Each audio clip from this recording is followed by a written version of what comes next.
감사합니다, 하나님. 오늘도 귀한 제자들을 불러주셨사오니 세계복음화의 언약을 붙잡고 나의 미션을 찾는 귀한 예배로 축복하여 주옵소서. 하나님께 온전히 우리의 마음과 중심과 입술로 찬양드리며 영광을 돌려드립니다. 이 시간 예배를 통하여 하나님 홀로 영광 받아주시고 우리에게는 위에서 주시는 무한한 힘과 은혜가 넘쳐나는 예배가 되게 하여 주옵소서. 하나님, 우리가 가지고 있는 고민과 갈등과 또 우리가 가지고 있는 생각들이 이 시간에 복음으로 치유되고 회복되고 답을 얻는 귀한 예배가 되게 하여 주옵소서.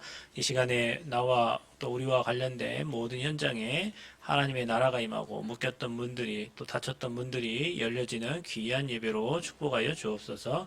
머리부터 발끝까지 하나님의 영으로 충만하여져서 우리의 모든 질병도 치유되는 예배가 되도록 축복하여 주옵소서. 감사드립니다. 예수 그리스도의 이름으로 기도하옵나이다. 아멘. 옆 사람 축복하겠습니다.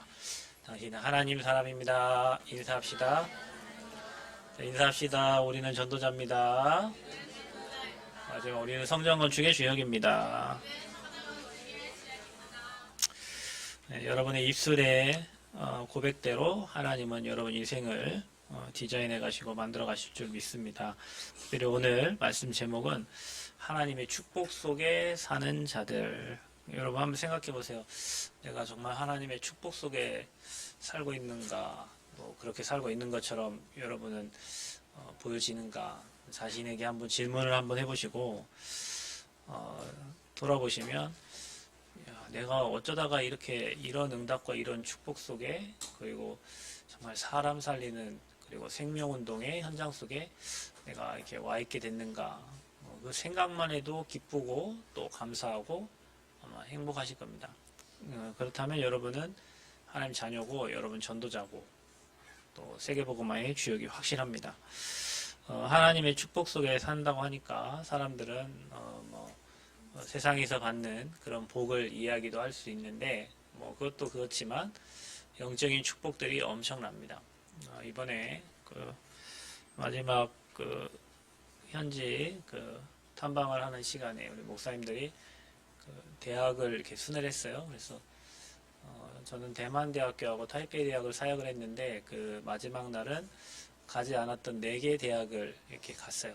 4개 대학을 갔는데 120년 전에 어느 선교사가 와서 중국의 소주에 대학을 이렇게 만들었는데 그 대학이 이렇게 대만으로 이렇게 옮겨져 와서 그 역사를 이렇게 기록해 놨더라고요. 역사를 기록해 놨는데 그 교회도 있어요. 대학 안에 교회, 그 감리교회인데 그래서 가보니까 뒤에 보통 교회들은 십자가 있잖아요. 그 십자가에 동그라미를 8개를 파놓고 빨간색, 주황색 뭐 이렇게 빛을 나게 하는 거예요. 그 사람이 와서 이제 가이드를 해주는데 저 빨간색, 무슨 색마다 다 의미가 있는데 저게 팔복을 얘기한다. 그러니까 이 대만 사람들은 복 받기를 원하고 그리고 복 중에 복은 돈이 많은 거라고 이렇게 생각하기 때문에 그 사람들은 십자가에 팔복을 써놓고 복을 받을 거라고 이렇게 생각하고 있는 거죠. 그리고 양쪽에 이제 그 벽면에 그 대만 사람들은 그 해마다 이렇게 막 제사를 지내고 폭죽을 터뜨려요. 폭죽을 터뜨리는 것은 귀신을 쫓아내는, 그러니까 소리가 크면 클수록 귀신이 더 이렇게. 우리가 그날 마지막 날에 캠프 나가기 전에 예배를 드리는데 그 건물이 한 10몇 층 건물인데 그 빌딩에 사람들이 사무실에 다 나와서 그날 그 제사 드리는 날이에요. 예배 드리는데 갑자기 폭죽, 전쟁이 일어나는 줄 알았어요. 엄청 큰 소리로 이렇게. 근데 그게 그 사람들의 삶이에요. 그래 교회에도 그 폭죽이 있더라고. 빨간색으로 복이라고 써 있고 폭죽이 이렇게 걸려 있고 이쪽 교회. 그걸 왜 걸어놨냐고 물어보려다가 차마 내가 그냥 물어보지 못하고 그냥 나왔는데 당연하죠. 뭐 교회 와서 복 받으려고 이렇게 하는 거니까. 앞에도 그렇고 옆에도 그렇고. 그러니까 이 사람들의 복은 돈이에요. 머릿속에 돈이에요, 돈. 아마 여러분들도 그럴 수 있어요. 복 받았다고 생각할 때 잘 먹고 잘 살고 돈 많으면 이렇게 생각할 수 있는데 저와 여러분 오늘 메시지 나누고자 하는 그 축복 속에 사는 사람들은 그 차원이 아니에요. 저와 여러분이 정말로 여러분 가문이 축복되고 여러분 자녀가 축복되고 후대가 축복되는 이유는 우리 한 사람이 그 복음을 깨달았을 때 그 한 사람 때문에 지역이 살고 나라가 살아요. 그 선교사 한 사람이 학교를 세웠는데 120년 동안 수많은 학생들이 그곳에서 복음도 듣고 그 말씀도 들었을 거란 말이에요. 우리나라에 뭐 토마스 선교사라든지 뭐 알렌 선교사라든지 그다음에 원도우드 선교사 이런 사람들이 왔어요. 와가지고 어떤 선교사는 대동강변에서 성경책 하나 던져주고 순교했어요. 그게 우리나라 125년 지난 지금 이 시간에는 우리나라가 전 세계로 움직이는 나라가 됐어요. 그렇죠? 여러분 그 한 사람 때문에 이 나라를 바꾼 거예요. 조선을 바꾼 거야. 그 한 사람 때문에. 저와 여러분이 돈도 많고 뭐 축복할 수 있지만 여러분 한 사람 때문에 예를 들면은 우리가 지금 대만 선교 캠프를 했는데 어떤 선교사님이 그래요. 그 포럼을 이렇게 마지막에 선교 특강 포럼을 하는데 저는 이제 그분을 알거든요. 근데 그분이 그래요. 이제 코로나가 지난 이후에 성도도 많이 빠져나가고 없고 많이 힘든 것 같아. 포럼을 들어보니까 예전에는 그 대만에 와서 우상을 보면 막 가슴이 뛰고 저 우상을 어떻게 무너뜨릴까 막 기도했는데 요즘에 우상 봐도 그냥 그렇고 이제 포럼을 그렇게 하셨어요. 하도 이제 적응되니까 우리가 지금 처음 대만 가서 우상 보면은 야 저렇게 섬기고 있구나 이 나라가 심각하고 이렇게 하지만 계속 그 현장에 살고 있으면 그냥 하는갑다 이렇게 느껴질 거 아니에요. 그렇다라고 이제 얘기하시면서 어렵다. 그리고 언제나 힘들다. 마지막에 이제 포럼을 들으면서 뭐 캠프해도 뭐 하고 나면 여기는 더 공허하다. 왜냐면 할 때도 묵작 막 하고 막 영접도 하는데 끝난 다음에 별 남는 게 없거든. 그래서 제가 거기서 한마디를 하려다가 말 못했어요. 그러니까 왜 무슨 말을 못했냐면 저는 대만에 가서 그분은 아무 뭐 대만에 캠프를 하고 해도 남는 거 없다 얘기했지만 저는 대만에 갔다 와서 제 인생의 미션과 사명과 내가 해야 될 생명운동에 대해서 많이 생각하고 많은 은혜를 받았어요. 만약에 그분이 그곳에서 캠프할 수 있도록 허락을 하지 않았고 내가 만약에 대만을 가지 않았다면 저는 그 불신 현장과 우상 현장을 못 봤을 거고 성경에 기록된 많은 그 우상 숭배와 그 저주받은 현장들을 저는 보지 못했을 거예요. 저는 그곳에 갔다 와서 굉장히 많은 메시지를 받았고 그곳의 현장에서 세계복음화라는 꿈을 꾸게 됐고 정말 큰 응답을 받았어요. 그러면은 그 선교사님은 승리한 거잖아요. 자기 교회 현장에 어떤 큰 증거나 제자들이 안 세웠다 할지라도 지금까지 수많은 사람들이 10년 이상 대만 현장을 갔다 와서 느끼고 그곳에서 소중한 제자들과 일꾼들이 한국 땅에는 많이 일어났거든요. 그곳엔 진짜 복음 가진 문화사역을 하는 장로도 일어났고 많은 사람들이 대만 현장에서 많은 응답을 받았단 말이에요. 그러면 그 선교사님이 한 일은 최고 축복받은 일을 하신 거예요. 교회에는 어떤 큰 응답이 없다 할지라도 우리가 하는 전도 선교는 바로 그런 거예요, 여러분. 우리가 갔다 와서 고생도 하고 뭐 발바닥이 막 물집 잡힐 정도로 막 걷고 했지만 그 모든 것을 하나님 합력하여서 선을 이루시고 또 우리의 걸음을 통해서 정말로 제자 한 사람이 일어나면 한 나라와 한 지역을 바꿀 수 있어요. 돈 많이 벌어가지고 뭐 할 수도 있지만 우리나라를 보면 선교사 한 사람이 그 몇 명의 선교사가 이 땅에 와서 학교를 세우고 교회를 세웠는데 이 나라는 세계 선교하는 제2의 강대국이 됐어요. 미국 다음으로 세계 선교를 많이 하는 나라가 바로 대한민국이에요. 이런 엄청난 축복 속으로 하나님이 저와 여러분을 불러주신 거예요. 아멘. 그래서 여러분이 생각하셔야 돼요. 오늘 이 말씀을 들으면서 그래 말이야 내가 그 팀 속으로 그 응답의 가문으로 우리 교회가 이 세계 선교하고 복음 운동하는 교회로 우리 교회가 예수는 그리스도라고 예수가 그리스도라고 전달하는 교회로 그 흐름 속에 나와 내 후대가 있다면 여러분은 최고 축복받은 하나님의 사람들인 줄 믿습니다. 그래서 하나님의 계획은 완전합니다. 그리고 하나님의 축복은 부족함이 없이 예비되어 있어요. 어떻게 해요? 아브라함을 복의 근원으로 부르셨잖아요. 그렇죠? 저와 여러분을 세계복음화의 증인으로 저와 여러분을 부르신 거예요. 이것보다 더 완벽하고 더 큰 축복은 없습니다. 그래서 성삼위 하나님은 만물과 만인을 다스리고 구원 사역을 중심으로 하나님은 지구를 움직이고 계세요. 그렇다면 저와 여러분이 영혼 구원과 생명 운동을 중심으로 인생을 산다면 하나님은 여러분을 중심으로 해서 지구를 돌리신단 말이에요. 성경의 역사 그렇습니다. 다른 사람 다 들러리예요. 복음이 전달되고 복음이 흘러가는, 그리고 강대국들이 다 응답받고 뭐 축복 누렸지만 결국에는 복음 사라지면 다 망했어요. 강대국의 특징이에요. 복음이 사라지면 다 무너져요. 충격적인 말 하나를 들었는데 그 선교사님이 하신 말씀 중에 이런 말이 있습니다.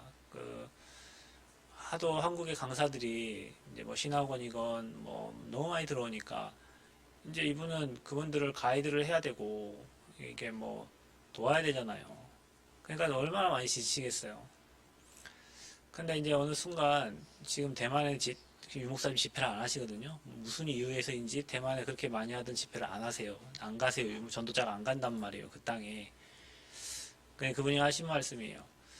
그래도 전에는 한국에서 이 전도자들이 뭐 신학원 강의한다 뭐 왔다 갔다 할 때는 메시지 듣고 하니까 성도들도 힘이 나고 뭐 자기도 몸은 지치지만 영적인 힘을 얻는단 말이죠. 그런데 전도자가 이제 안 오기 시작했단 말이에요. 신학원도 안 하고 안 한단 말이에요. 그러니까 이게 완전히 영적으로 다 다운된 거예요. 여러분도 한번 해보세요. 교회 한 달만 안 나와보세요. 잘 될 것 같죠? 처음에는 잘 될 수도 있어요. 왜냐 안 하던 세상 것을 하니까. 근데 시간 점점 지나면 여러분 영적인 힘 다 빠지고 문제를 이길 수 있는 힘이 없어져요. 그래서 어느 날 올바른 판단 못하고 재앙을 만나는 거예요. 그러니까 저와 여러분이 날마다 영혼 구원과 전도운동과 생명 때문에 늘 하나님 원하시는 생각을 하고 질문하고 인도받는다면 날마다 하나님은 여러분에게 힘을 주시겠죠. 반대로 우리가 전혀 그런 생각 없이 무엇을 먹을까 입을까 마실까 늘 육신적인 생각만 하고 산다면 영적인 축복 하나도 못 받고 결국에는 복음 사라지고 복음 상실되면 개인과 가정은 무너지게 되어 있습니다. 복음이 사라진 나라는 반드시 멸망받고 재앙 만납니다. 복음이 사라진 개인과 가정은 반드시 멸망의 시간표를 만나요. 그럼 우리는 뭐 해야 되겠어요? 구원받은 성도에게 주신 그 축복을 누리기 위해서 날마다 복음 묵상하고 생명의 말씀 속으로 계속 들어가고 영혼 구원 속에 여러분 인생이 있다면 날마다 샘솟는 힘을 하나님은 여러분과 여러분 가정에 쏟아부어 주실 것입니다. 그 교회에 허락하실 거예요. 그래서 하나님은 지금도 구원받은 자를 위해서 기도 응답이 1초도 쉬지 않으신다. 1초도 안 쉰다. 하나님은 일하신다. 역사하신다. 그래서 기도만 하면 하나님은 응답해 주신다. 아멘. 기도만 하면 응답해 주세요. 제가 오늘 엄청 몸이 아팠거든요. 어제 저녁에 정말로 땀을 엄청 흘리고 너무 많이 아파가지고 저는 보통 아프다는 얘기를 안 하는데 엄청 아팠어요. 오늘 광대상에 쓸 수 있을까? 막 이런 생각. 아침에도 사모님한테 나 오늘 못할 것 같아. 너무 힘들어. 몸이 막 힘이 쭉쭉쭉 빠지고 어제 막 하루 종일 설사를 몇 번 했어요. 온몸에 막. 예전에 한 번 이런 적이 있어요.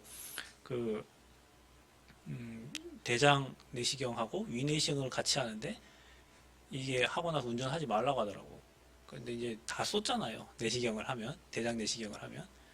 그래서 남원에 오는데 너무 힘이 없어가지고 사모님한테 여보 날 좀 데리러 와주소.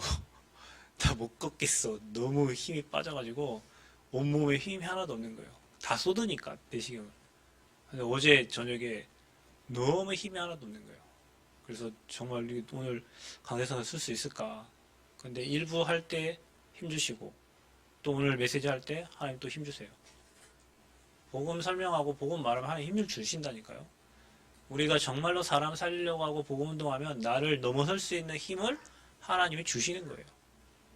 날마다 저와 여러분에게 이 힘 가지고 살아야 우리가 하나님 바라보고 하나님 의지하고 살지, 육신적인 거 가지고 생각하고 살면 날마다 힘 빠지고 싸워야 돼요. 그래서 저와 여러분은 1초도 쉬지 않는 하나님 앞에 날마다 기도하고 언약 속으로 들어가면 하나님 반드시 일하신다. 그럼 구원받은 성도는 어떤 축복을 누려야 되겠습니까? 자, 여러분 하나님의 축복 속에 사는 자들은 첫 번째 사도행전의 응답을 누립니다. 사도행전. 사도행전의 응답이 뭐예요? 너희는 먼저 그 나라와 그 의를 구하라. 그러면 이 모든 것을 너희에게 더하시겠다 그랬죠. 그래서 저와 여러분이 사도행전 28장 이후에 29장의 하나님의 역사 속에 있는데 저와 여러분은 먼저 가장 중요한 언약을 붙잡는 겁니다. 예수 그리스도 아니면 삶 저주 재앙을 못 겪습니다. 여러분 가정과 가문에 찾아오는 저주 재앙. 여러분 그 저주 재앙은 육신적으로 해결할 수 있는 수준이 아니거든요. 여러분 후대에게 원치 않는 영적인 질병이 찾아왔다고 생각해 보세요. 병원에 갔는데 병원에서 답을 안 줘요. 답이 없어요. 약물로도 치료가 안 돼요. 어떻게 해야 되겠어요? 답이 없잖아요. 그런 문제를 얘기하는 거예요. 여러분이 몸이 아파갖고 병원 가서 약 먹고 낫는 그런 재앙 말고, 약 먹고 낫는 건 뭔 재앙이에요? 치유가 되는 건데, 태어날 때부터 안전병이, 태어날 때부터 가문의 그 영적 배경 속에서 가지고 온 영적 문제. 대만에 보면은 사람들이 이상한 질병을 가진 사람들이 많아요. 그리고 봉사들도 많아요. 돌아다니는 사람들 보면 눈이 안 보여가지고 지팡이 짚고 다니는 사람들 굉장히 많다니까요. 많이 눈에 띄어요. 우리나라는 별로 안 보이잖아요. 그런 사람들이 굉장히 많고, 그 다음에 육신의 질병 가진 사람들 많아요. 왜 그럴까요? 대대로 우상숭배를 하니까 그 저주재앙이 후대까지 그대로 온 거예요. 저와 여러분 재앙이라고 얘기할 때 사람이 막을 수 있고 해결할 수 있는 걸 재앙이라고 하지 않는다니까요. 원치 않게 답도 없고 해결책도 없어. 근데 성경에는 나사렛 예수 그리스도의 이름으로 일어나 걷게 하잖아요. 그리스도의 이름이 그런 이름이에요. 그래서 저와 여러분 우리 모두에게는 그리스도가 필요한 거예요. 사단에게 잡혀있는 그 꽁꽁 묶여있는 것을 사람의 힘과 능력으로 풀 수가 없어. 그래서 그리스도의 이름의 권세를 쓰는 거예요. 나사렛 예수 그리스도의 이름의 권세. 재앙 막는 유일한 이름, 제사장 대신 그리스도의 이름. 하나님 떠나 지옥같이 사는 우리에게 날마다 하나님 만나는 말씀 대신 길 대신 선지자의 권세. 이 축복을 누리기만 해도 여러분의 현장은 응답으로, 여러분 삶은 형통하게 되어 있습니다. 자, 그때 임하는 게 하나님의 나라예요. 그러니까 흑암 나라가 무너지죠. 여러분, 이 조선 땅에도 흑암 나라 무너지니까 하나님 나라가 임한 거예요. 근데 중요한 건 뭐냐? 이렇게 잘 살면 나중에 또 문제가 온다. 왜냐? 항상 그래요. 잘 살면 복음 놓쳐요. 미국도 잘 살면서 복음 놓치고, 강대국일수록 복음을 다, 왜? 하나님 아니어도 된다라고 생각하고 있기 때문에. 그러나 방금 제가 말씀드린 것처럼 세 가지 근본 문제는 하나님 아니고는 절대 해결이 안 되는 문제예요. 그래서 그리스도, 하나님 나라. 그러면 저와 여러분 붙잡을 언제가 뭡니까? 어떻게 하면 내 현장에 하나님 나라 임하게 할 것인가? 여러분은 미션을 찾아야 되는 거예요. 어떻게 하면 하나님 나라가 임하게 할 것인가? 어떤 집사님이 갔다 오면서 포럼했는데 자기는 평생 살면서 100개의 교회를 세우는 게 자기의 비전이라 하더라고요. 왜? 맞습니다. 교회가 세워지면 그 교회에 하나님 나라가 임할 거 아니에요. 어떤 청년은 대학 앞에 미션홈을 지어서 우리 랩런트들이 그곳에서 말씀운동하게, 예, 그게 하나님 나라 임하게 하는 방법이에요. 어떤 사람은 찬양을 통해서 하나님 나라 임하게, 어떤 성가대를 통해 하나님 나라 임하게 하고, 또 여러분은 또 헌신. 제가 아까 저 뒤에 있으니까 우리 권사님이 들어오시더라. 괜찮으세요? 어디서 듣고 오셨는지 벌써 괜찮으세요? 아무도 안 들어. 우리 권사님 정이 많으시네. 와갖고 괜찮으시냐고. 여러분, 그 선교사님이 그 말을 하셨어요. 선교사들은 인사 하나만으로도 너무 행복하다. 여러분, 저는 이 말이 이해가 된다. 여러분, 인사가 뭔데 그 인사 하나가 너무 행복하다는 거예요. 그럼 여러분, 그 인사를 누가 했을까요? 뭐 성도들이 하고 뭐 했겠죠. 그 선교사 행복했다면 그게 하나님 나라 임한 거예요. 하나님 나라 임하게 하는 게 거창한 게 아니에요. 여러분이 하는 찬양을 통해 하나님 나라가 임하고, 장로님이 하신 기도를 통해서 하나님 나라가 임하고, 오늘 제가 메시지 전하는 이 말씀을 통해서 하나님 나라가 임하고, 그래서 여러분의 묶여있던 것들이 풀어지고 흑암이 꺾여지고, 그러면 하나님 나라가 임하는 거예요. 피아노 치는데 하나님 나라가 임하고, 방송하는데 하나님 나라가 임하고. 저 방송은 여러분 237을 갑니다. 그게 하나님 나라 임하게 하는 거예요. 그러면 여러분은 어떤 미션을 가지고 있나요? 그게 하나님 나라 임하게 하는 거예요. 그 미션들이 여러분 없다면 여러분이 기도 속에서 찾으셔야 돼요. 오늘도 누구에게, 어떤 대상자, 어떤 현장에 하나님 나라 임하게 할 것인가? 그거 생각할 때 하나님은 여러분에게 성령 충만 주세요. 그 일을 해야 되니까. 제가 여기 서야 되니까 하나님이 힘을 주시는 거예요. 이 자리에 서야 되니까. 왜? 이게 내 미션이니까. 왜요? 그리스도 선포해야 되니까. 아멘? 여러분이 어떤 환경이든 위험에 처해 있건 어려움 처해서 여러분이 이 미션 가지고 하나님 나라 임하게 할 사람이면 하나님은 여러분에게 성령 충만 주시게 되어 있습니다. 언제까지요? 주님 이 땅에 재림하실 때까지. 재림하실 때까지, 주님 만나기 전까지 하나님은 저와 여러분을 붙잡고 움직이시고 힘주시고 능력으로 여러분이 역사하실 것입니다. 그런 증인으로 저와 여러분을 불렀어요. 증인. 하나님이 증인은 증거가 있어야 되잖아요. 그죠? 그럼 하나님 여러분이 증거를 주실 거잖아요. 그러니까 그 증거 가지고 땅 끝까지 증인되게 하시려고 저와 여러분을 부르신 거예요. 그러니까 여러분 포커스를 정말로 하나님이 기뻐하시는 복음과 전도 선교 속에 맞추면 여러분에게 다가온 문제와 사건과 어려움이 다 축복으로 바뀌어집니다. 다 바뀌어집니다. 그래서 우리에게 하나님 나라를 전파하도록 하셨다. 자, 이게 사도행전의 응답이에요. 자, 이 응답의 주역으로 저와 여러분을 부르신 거죠. 그래서 우리는 지금 사도행전 29장의 역사를 써가고 있는 거예요. 성경에 여러분이 지금 사도행전을 보면서 나왔던 역사와 핍박과 그리고 주신 응답들이 저와 여러분의 인생에 그대로 동일하게 이제 일어나는 거예요. 자, 그러면 가장 축복적인 축복은 뭘까? 바울과 그 팀은 하나님의 완전한 계획 속에 있는 축복을 누렸습니다. 이번에 캠프에 저희 교회 5명이 참석을 했어요.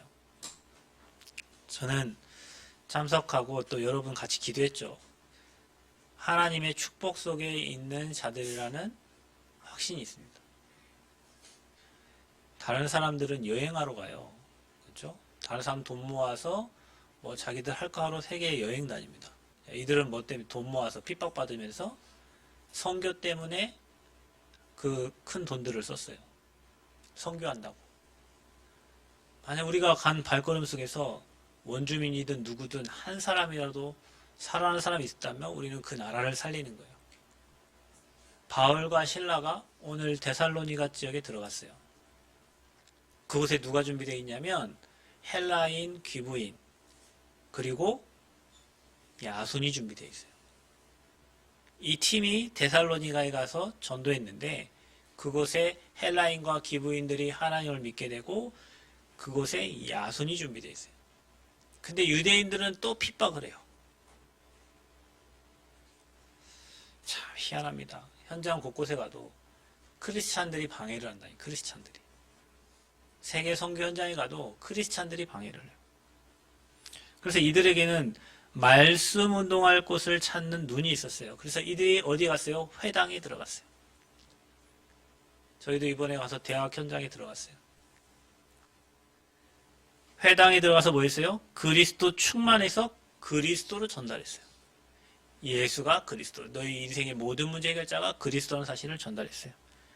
근데 거기에서 죽음, 그 핍박, 시험 따라왔지만 그곳의 현장에 예비된 아까 말했던 헬라인과 기부인 그리고 사명자 야손이 준비되어 있어요. 나중에 여러분이 알게 되지만 뒤에 읽어보면 데살로니가 전서 후서가 있죠. 예, 그 전후서 쓰여진 그 교회, 그게 바로 데살로니가 교회인데 그 데살로니가 교회를 처음 세운 이제 사람이 거기에 주역이 야손이에요. 야손. 그러니까 바울 팀이 현장에 가서 제자 한 명 찾았는데 그 제자 찾았는데 거기에 또 교회가 세워지고 그곳에서 계속 복음 운동이 일어나는 거죠. 우리 교회에 이 팀 한 팀만 일어나도 돼요. 어느 현장에 가서 제자 찾고 시스템 세우고 나오는 팀. 익산에 가서 제자 찾고 시스템 세우고 나오고 김제에 가서 제자 찾고 시스템 세우고 나오고 어느 대학에 가서 제자 찾고 시스템 세우고 나오고 우리는 영접 많이 하는 게 중요한 게 아니고요. 여러분 한 사람의 제자를 찾는 거예요. 그러면 그곳에 교회가 세워진다니까요.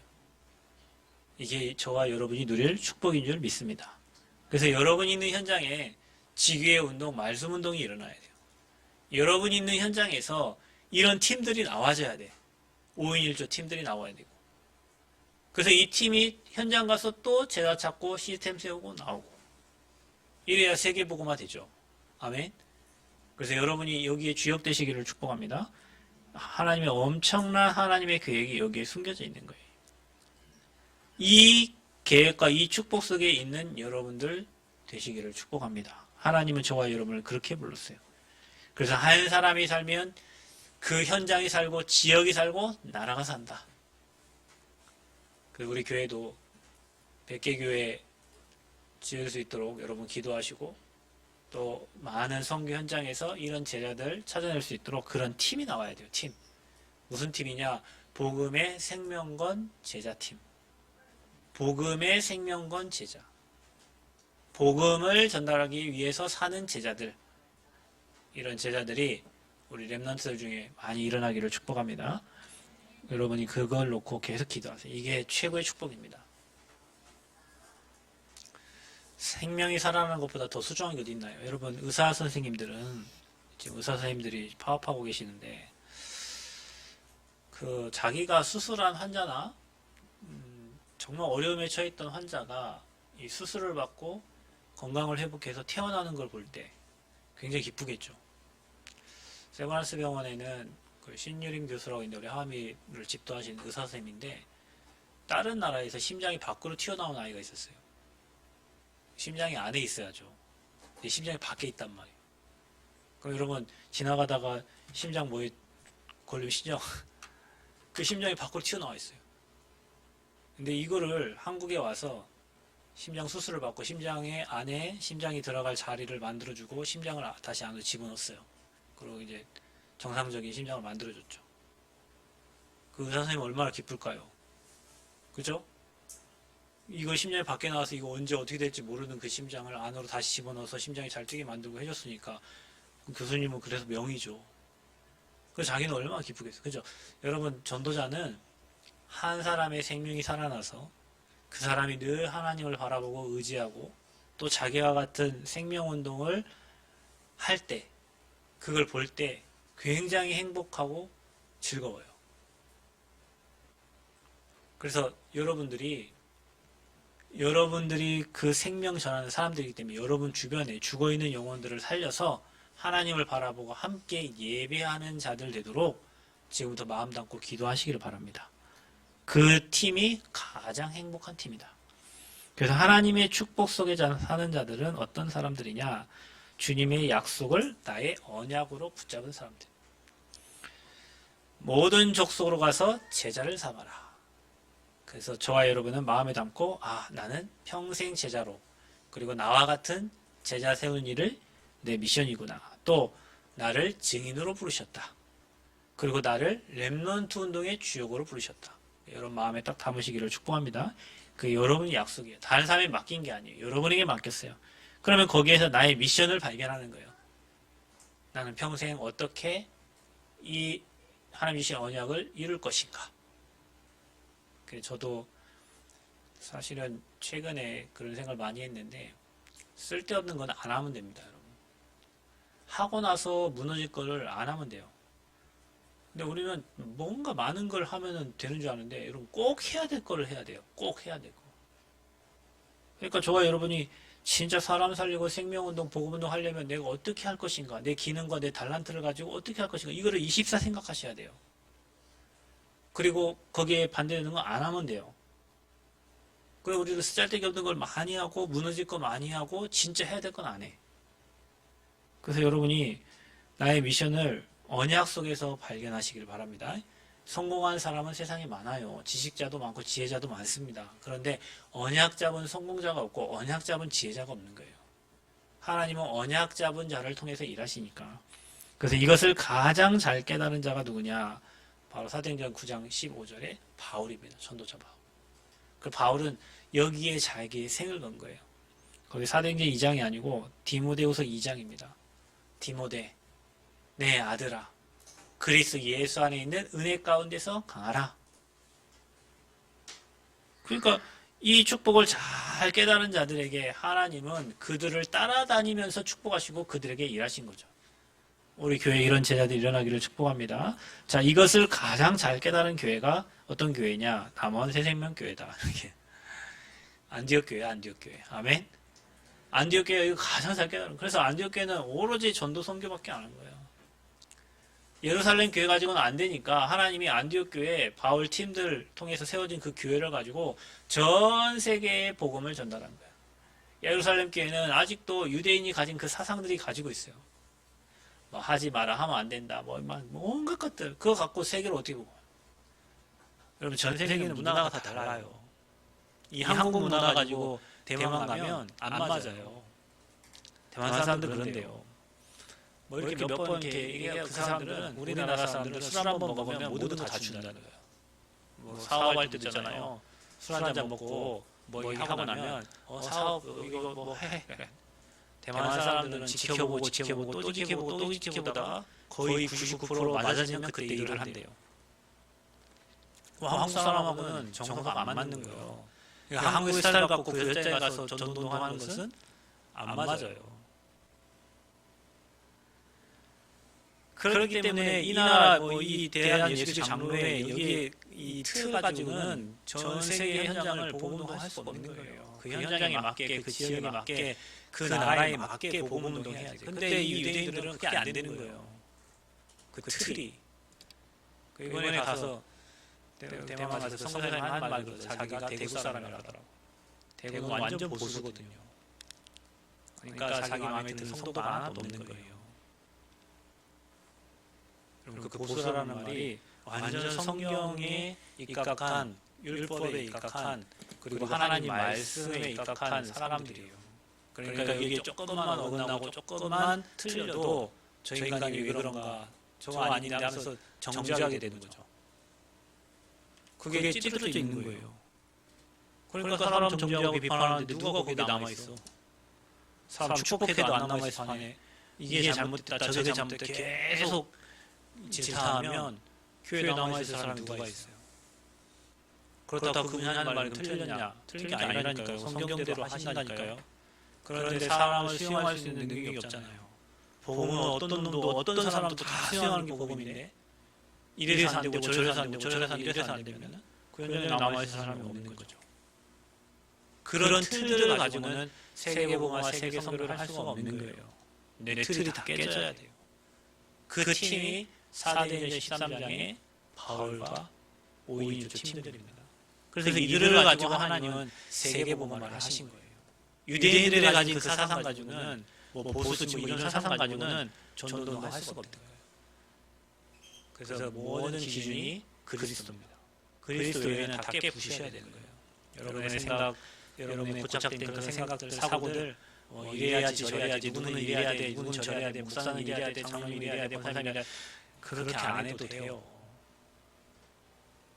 목사는 꼭 경건해야 됩니까? 성경에 경건해야 된다고 하니까 경건해야 되겠죠. 그런데 경건하지 않은 목사가 목회 더 잘하시던데. 경건 안 하고 수많은 제안을 많이 세우고 수많은 전도운동 더 많이 하시던데. 경건한 목사님 매 교회에서 기도만 하고 하는데 제자 한 명도 없고 자기 혼자 안 하면 늘 기도만 하던데. 뭐가 옳은 거예요 도대체? 뭐가 기준이에요? 사람 살리고 그리스도 사람 살리고 제자 세우는 게 하나님이 가장 기뻐하시는 일. 그래서 여러분의 잘못된 틀들을 깨시고 우리가 정말로 전도 선교 하나님이 주신 축복을 누리려면 우리 안에 짜여진 그 틀들이 그리스도 이름으로 완전히 그 경고한 하나님의 왕대가 무너져야 됩니다. 그래야 여러분이 하나님의 축복을 누리게 돼요. 그래서 여러분이 이번 한 주 동안 정말로 하나님이 기뻐하시는 전도 선교 세계복음화 이 복음운동에 여러분이 귀하게 쓰임받고 또 그런 팀들이 세워지고 우리 교회가 그런 교회가 돼서 하나님의 축복 속에 살고 있음을 확인하시고 누리는 그런 한 주가 되시기를 그리스도의 이름으로 축복합니다. 하나님 감사합니다. 최고 응답의 자리에 우리를 불러주심을 진심으로 감사합니다. 우리가 하나님의 축복 속에 살고 있는 사람임을 확신합니다. 오늘 말씀을 통해서 사도행전의 응답을 주시려고 또 바울과 함께 했던 그 팀들이 주셨던 그 응답을 주시려고 우리 교회를 세우시고 우리 성도들을 불러주신 줄 믿습니다. 하나님이 가장 기뻐하시는 영혼 구원과 전도 선교에 올인하는 남은 스님께 모든 제자들 되어지도록 축복하여 주옵소서. 감사드리며 예수 그리스도의 이름으로 기도하옵나이다. 아멘.